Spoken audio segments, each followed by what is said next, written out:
चतुर्थी की पूजन में जो आप आखा दाना रखते हो, गेहूं वगैरह कुछ भी जो रखते हो, उसकी बड़ी महत्वता होती है महाराज। यहाँ तक कहा गया है, चतुर्थी की कथा तो आप लोग पढ़ते होंगे, जो लोग पढ़ते हैं उनको मालूम होगा। चतुर्थी की कथा में लिखा है,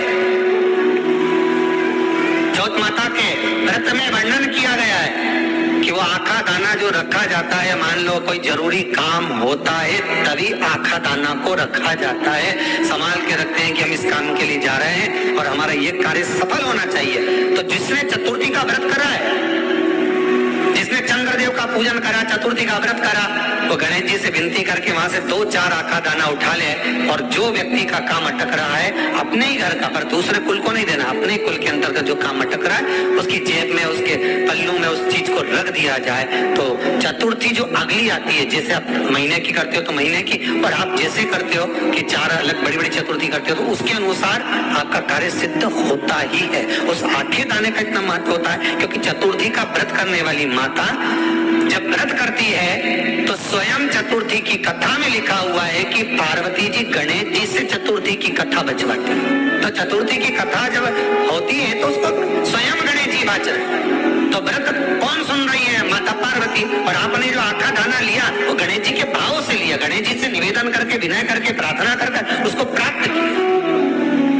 तो जिनकी यहाँ संपदा की कमी होती है, वैभव की कमी होती है, लक्ष्मी की कमी होती है, प्रतिष्ठा की कमी होती है, धन की कमी होती है, उसके लिए बुधवार के दिन अगर शंकर पर 1 लोटा पानी चढ़ाया जाता है तो जिन लड़कियों का विवाह नहीं हो रहा, जिन बच्चों का विवाह नहीं हो रहा, उन बच्चों के लिए विवाह हो जाते हैं। हमारा बलबीर से मतलब होता है जिस कन्या या वर का विवाह नहीं होता, 40 साल हो गए या 30 साल हो गए, या जब 28 के बाद में लड़का लड़की क्रॉस हो जाए कि 29 में, 30 में, 32 में, 34 में, 40 तक पहुंच गए और विवाह नहीं हो रहा, तब बेलपत्री के जो पेड़ होता है, वृक्ष होता है, उस वृक्ष की जो डाली होती है, उस डाली के मनकों से जो माला बाजार में मिल जाती है, बेल की माला, उस माला को भगवान शंकर को समर्पित कर बेलपत्री के वृक्ष के नीचे बैठ कर भगवान शंकर का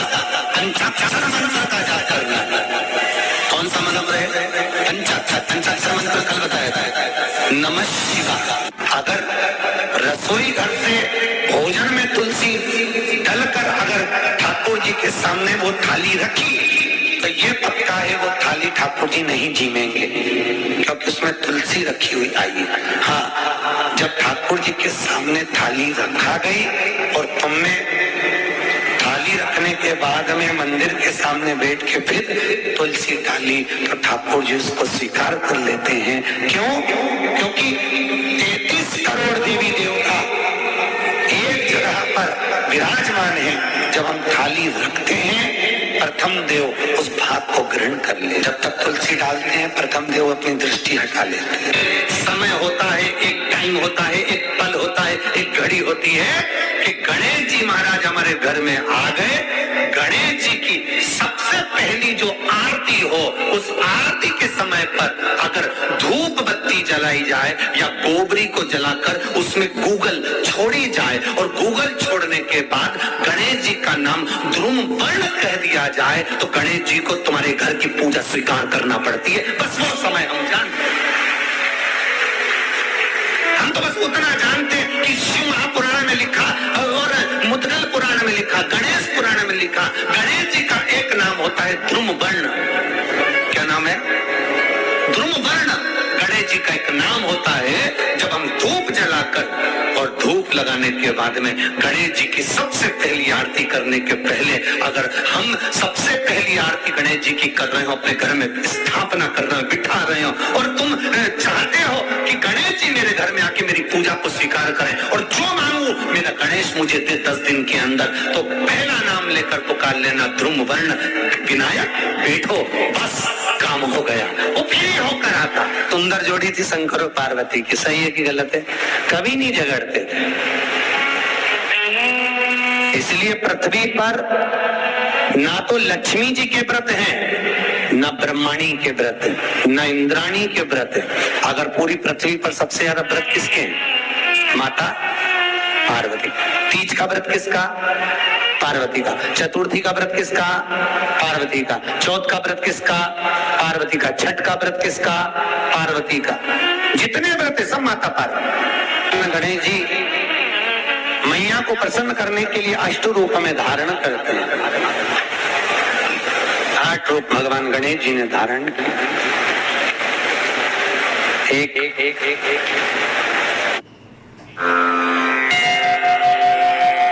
सोचिए, इस इंसानी महासागर में आपका कोई अपना खो जाए। महाकुंभ, भक्ति का सबसे बड़ा समागम।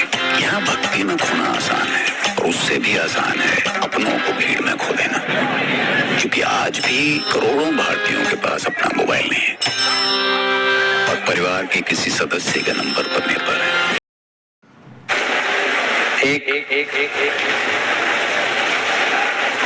मयूरेश्वर गणेश, दूसरा सिद्धि विनायक, तीसरा बल्लालेश्वर, फिर भरत विनायक, फिर चिंतामणि, फिर गिरजात्मज, फिर भगवान गणेश विघ्नेश्वर अष्ट विनायक, फिर महागणपति। ऐसे गणेश जी के अष्ट नाम हुए। उस समय तिजोरी के अंदर जो गणेश की प्रतिमा रखी जाती है किस नाम से रखी जाती है? तो तिजोरी में हम जो गणेश की प्रतिमा रखते हैं वो वरद विनायक के नाम से रखते हैं। कौन सा गणेश? वरद विनायक के नाम से तिजोरी में गणेश रखते हैं। और वरद विनायक के नाम से गणेश जी तिजोरी में रखाते हैं।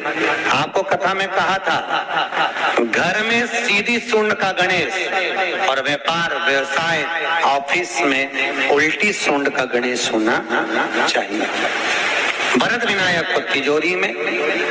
जब मकान का गृह प्रवेश होता है तो गणेश जी की पूजन जो दरवाजे पर करी जाती है उसे सिद्धि विनायक गणेश कहते हैं। कौन सा गणेश?